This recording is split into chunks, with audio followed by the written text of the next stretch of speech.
One of the things that you've mentioned in previous interviews when I was doing research for this conversation that you enjoy watching is stand-up comedy. Can you talk a little bit about why stand-up comedy and how that's played a role in your speaking career? Well, funny enough, that seed was planted very, very early in my life because, when I was a kid, even elementary school age. Now, this is before CDs. This is before cassette tapes. This is when you had albums on vinyl.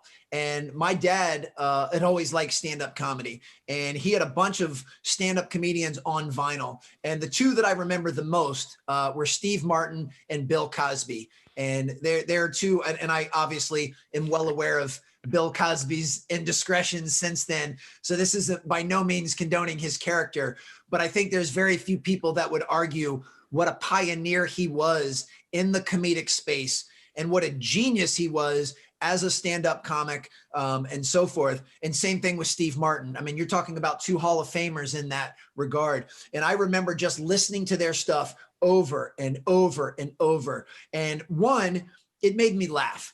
There are very few people I've ever come across in my life that don't like to laugh. Now, I know we all have different senses of humor, and I might think something's funny and you don't think it's funny. That's fine. But I'm pretty sure you like to laugh, and you just need to find what makes you laugh. And I'm the same way. So first and foremost, I just loved laughing. Next, I was just fascinated by kind of the craftsmanship and showmanship that all these guys had was a microphone.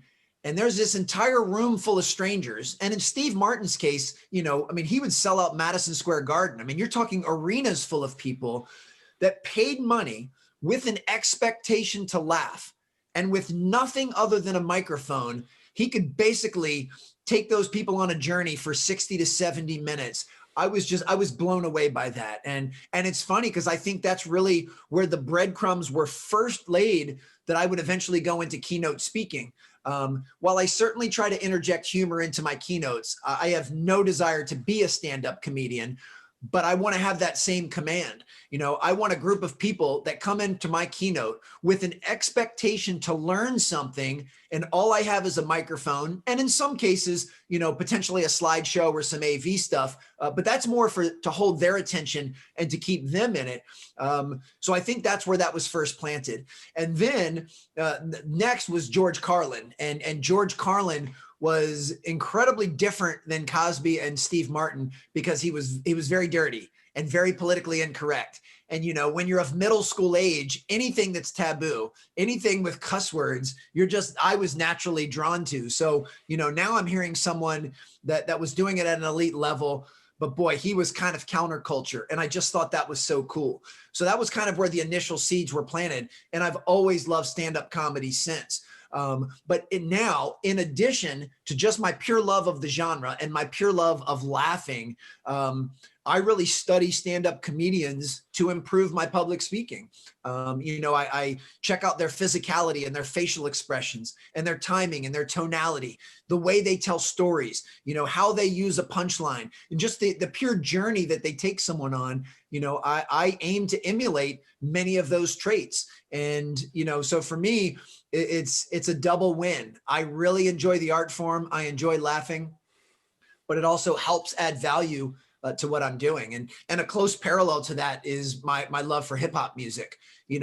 Same thing. I have no desire, and nor will I ever become a rapper, but I have so much admiration for the skill set of someone that writes music and can perform music. And hip hop, there's something very melodic about it. There's, they use imagery and storytelling, and they too have to change the way that they deliver their material. And, Eminem is a perfect example. I certainly don't condone all of his content. I don't condone, his homophobic and misogynistic lyrics. But you want to talk about someone who's done just about everything in that space over the last 20 years and has done it from a variety of different angles, talking about a variety of different topics. Some of his songs are so different, but his command of the English language and his ability to tell a story and paint imagery, and most important, his ability to have this raw, visceral emotion is just remarkable to me. I mean, when you listen to an Eminem song, regardless of whether you agree with the content, there's no question how he feels when he's singing that.